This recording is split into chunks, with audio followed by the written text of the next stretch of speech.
Abang, video. Mana. Sekali lagi. Apa dia kata? Jangan tabur. Cara. Lepas tu bagi dia gigit tangan ke? Best tau dia rasa macam gigit je. Boleh dia makan sampai ke sini. Boleh sampai ke sini dia. Betul-betul cekik je. Buat ya.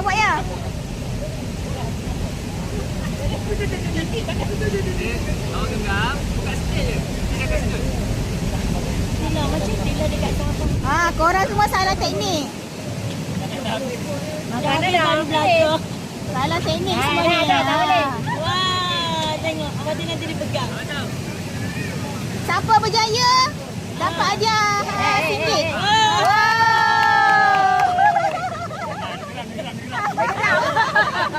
Manain. Buat macam.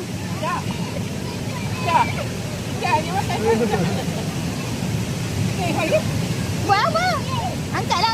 Angkat. Apa lagi hari angkat ah. Angkat. Capak. Angkat. Ni yang tadi dia yang tak papan tadi.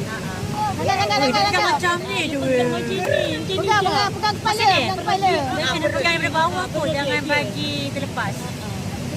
Pegang bawah dia. Ini adik. Alang tak terlepas macam.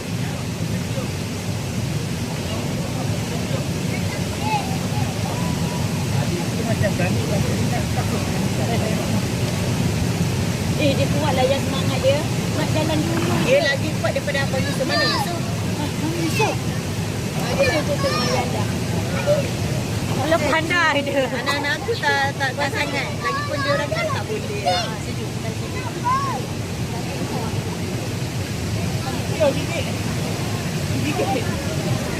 Ada digigit.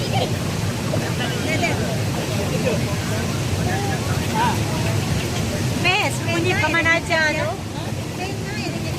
Okey. Dia pegang perutnya je.